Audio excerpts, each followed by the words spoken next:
ರಾಷ್ಟ್ರಪತಿ ಭವನದಲ್ಲಿಂದು ನಡೆಯಲಿರುವ ಸಮಾರಂಭದಲ್ಲಿ ರಾಷ್ಟ್ರಪತಿ ದ್ರೌಪದಿ ಮುರ್ಮು ಅವರು ದೇಶದ ಅತ್ಯುನ್ನತ ನಾಗರಿಕ ಸಮ್ಮಾನ ಪ್ರಶಸ್ತಿಗಳಾದ 66 ಪದ್ಮ ಪ್ರಶಸ್ತಿಗಳನ್ನು ಪ್ರದಾನ ಮಾಡಲಿದ್ದಾರೆ. ಈ ಕಾರ್ಯಕ್ರಮದಲ್ಲಿ ಉಪರಾಷ್ಟ್ರಪತಿ ಸಿಪಿ ರಾಧಾಕೃಷ್ಣನ್, ಪ್ರಧಾನಿ ನರೇಂದ್ರ ಮೋದಿ ಹಾಗೂ ಕೇಂದ್ರ ಗೃಹ ಸಚಿವ ಅಮಿತ್ ಶಾ ಸೇರಿದಂತೆ ಇತರೆ ಕೆಲ ಸಚಿವರು, ಪ್ರಮುಖ ಗಣ್ಯರು ಉಪಸ್ಥಿತರಿರುವರು.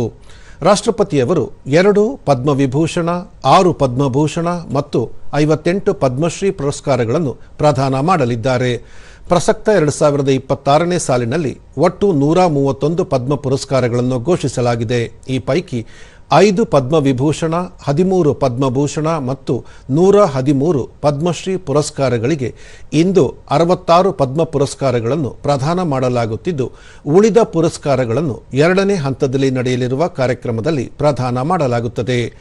ಪ್ರತಿ ವರ್ಷ ಗಣರಾಜ್ಯೋತ್ಸವ ದಿನದಂದು ಈ ಪದ್ಮ ಪುರಸ್ಕಾರಗಳನ್ನು ಘೋಷಣೆ ಮಾಡಲಾಗುತ್ತದೆ.